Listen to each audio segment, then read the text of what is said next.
হিংসার চারটা ক্ষতি আপনাদের সামনে বর্ণনা করব, মনে রাখবেন। হিংসার এক নাম্বার ক্ষতি, হিংসা হিংসুকের দিনকে বিনাশ করে দেয়, বরবাদ করে দেয়।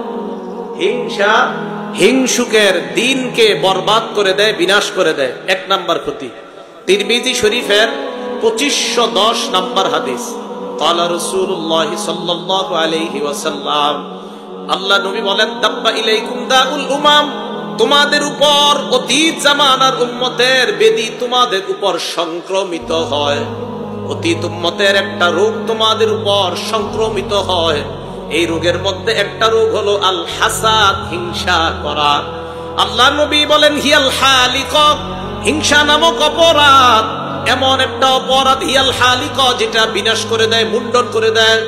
আল্লাহ নবী কয়, লা আকুলু তাহলিকুশ শারাব, আমি এটা বলছি না হিংসা তোমাদের মাথা মুন্ডন করে। নবী বললেন হিংসা নামক অপরাধ মুন্ডন করে দেয়। নবীজি বলেন, আমি বলছি না যে হিংসা তোমাদের মাথা মুন্ডন করে, তবে কি মুন্ডন করে?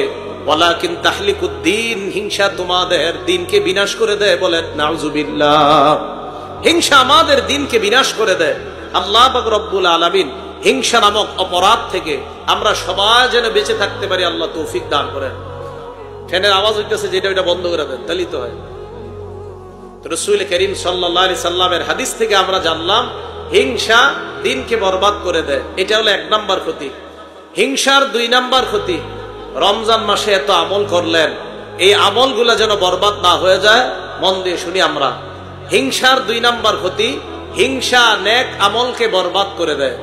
আবু দাউদ শরীফ কিতাবের নাম, হাদিস নাম্বার 4903 নাম্বার হাদিস। ক্বালা রাসূলুল্লাহ সাল্লাল্লাহু আলাইহি ওয়াসাল্লাম, আল্লাহ নবী বলেন, ইয়াকুমুল হাসাদ, শোনো তোমরা হিংসা থেকে তোমরা বাঁচো। ফাইন্নাল হাসাদ ইয়াকুলুল হাসানাত কামা তাকুলুন নারুল হাতাব। আল্লাহ নবী বলেন, আগুন যেমন কাঠকে জ্বালিয়ে পুড়িয়ে শেষ করে দেয়, হিংসা মানুষের নেক আমলগুলাকে বরবাদ করে দেয়। বলেন নাউজুবিল্লাহ। হিংসা মানুষের নেক আমলকে নষ্ট করে দেয়। রমজান মাসে কত কষ্ট করে আমল করলাম, এই আমলগুলা হিংসা যেন নষ্ট না করে দেয়, এই জন্য সতর্ক থাকা। তাহলে হিংসার এক নাম্বার ক্ষতি, হিংসা দিনকে বরবাদ করে দেয়। হিংসার দুই নাম্বার ক্ষতি, হিংসা নেক আমলকে বরবাদ করে দেয়। হিংসার তিন নাম্বার ক্ষতি, হিংসা এবং ঈমান এক অন্তরে স্থান নিতে পারে না। হিংসা এবং ঈমান এক কলবে একসাথে থাকতে পারে না। নাসাই শরীফের 3109 নাম্বার হাদিস, 3109 নাম্বার হাদিস। ক্বালা রাসূলুল্লাহ সাল্লাল্লাহু আলাইহি ওয়াসাল্লাম, আল্লাহ নবী বলেন, লা ইজতামিআনে ফি কলবি আবদিন, কোন বান্দার অন্তরের মধ্যে দুইটা জিনিস একত্রিত হতে পারে না। এক নাম্বার আল হাসাদ, দুই নাম্বার আল ঈমান। নবীজি বলেন হাসাদ মানে হিংসা। আল্লাহ নবী বলেন ঈমান এবং হিংসা এক অন্তরের মধ্যে একত্রিত হতে পারে না। আপনার অন্তরে হিংসা আছে, আবার ঈমান আছে। আল্লাহ নবী কয় ঈমান আর হিংসা এক অন্তরের মধ্যে একত্রিত হতে পারে না। ভাই, আল্লাহ আমাদের সকলের অন্তরটা হিংসা মুক্ত অন্তর যেন আমরা গঠন করতে পারি, আল্লাহ তৌফিক দান করেন। হিংসার 4 নাম্বার ক্ষতি, একটা হাদিসের কিতাব আছে নাম মাজমাউজ জাওয়ায়েদ, 8 নাম্বার খণ্ড 81 নাম্বার পৃষ্ঠা।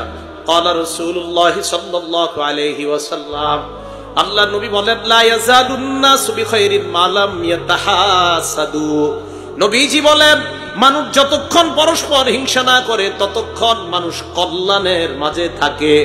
কোন এলাকার মানুষ কল্যাণের উপর থাকার শর্ত হলো একজন আরেকজনকে হিংসা না করা। আল্লাহ নবী কয়, পরস্পর হিংসা তোমরা ছেড়ে দাও, তোমাদেরকে আল্লাহ কল্যাণের উপর প্রতিষ্ঠিত করে রাখবেন। পরস্পর হিংসা যদি ছেড়ে দেই, আমাদেরকে আল্লাহ কল্যাণের উপর রাখবেন।